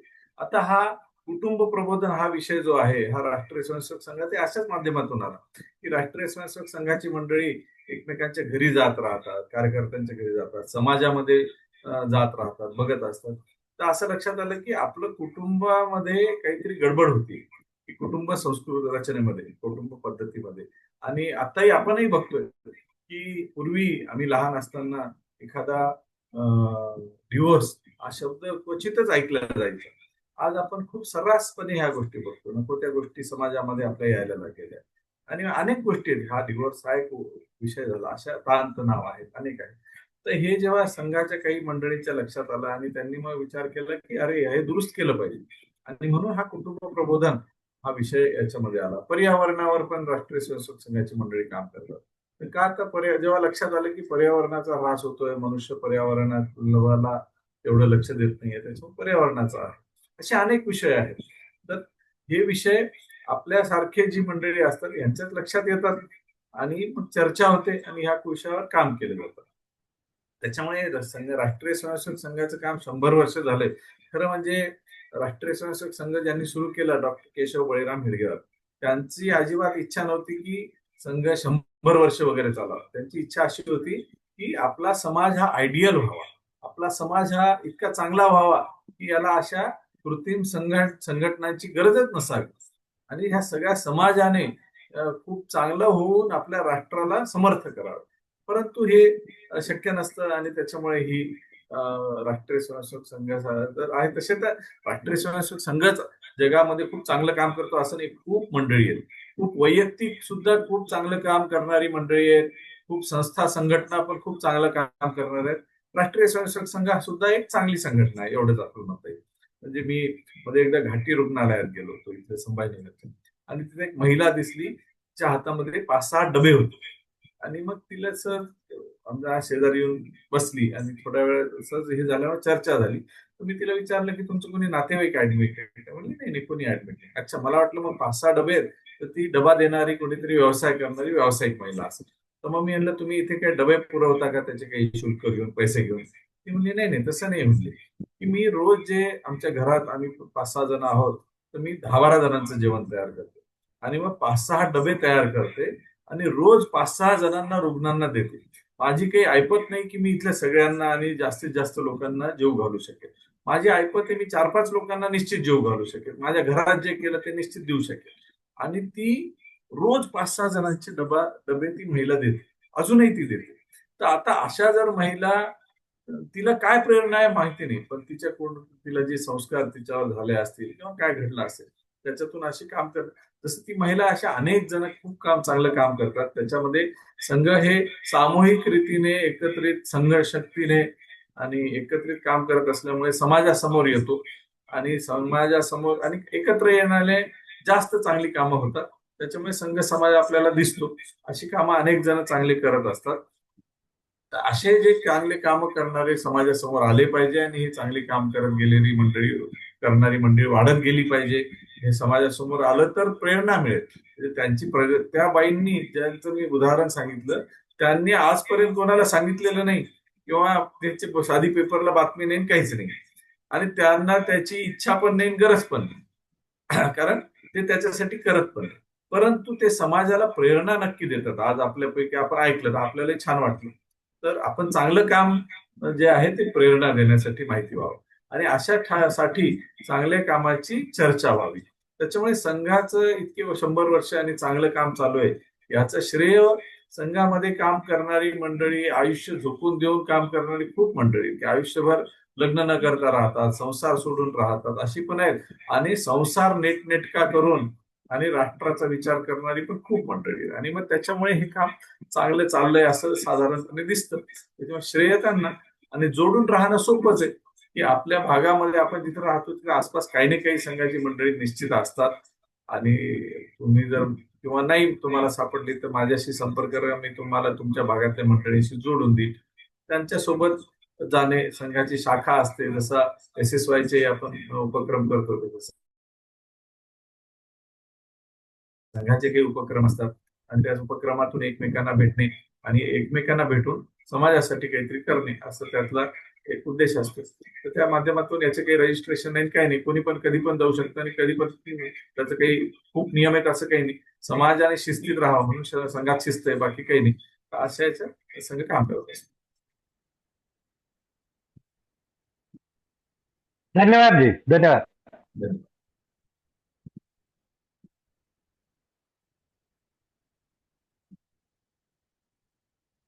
छान, आपल्या सगळ्यांना भेटूनही छान वाटलं आणि आपल्या कामाची या निमित्ताने मला काही माहिती मिळाली.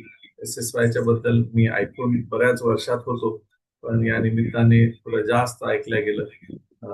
आपल्या कामामध्येही प्रत्येक व्यक्तीला जे चांगलं व्हावं व्यक्तीने आणि व्यक्ती चांगलं होऊन राष्ट्र चांगलं व्हावं, शेवटी हाच त्यातला उद्देश आहे. त्याच्यामुळे ताणतणाव कमी करण्यासाठी, पॉझिटिव्हनेस साठी आपण जे करत आहात ते खूपच चांगले उपक्रम आहेत.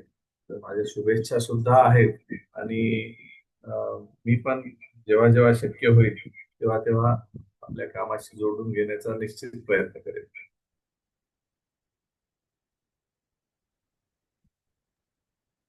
धन्यवाद सर. आपण आता इथे थांबूया. जय गुरु. धन्यवाद. जय गुरुदेव.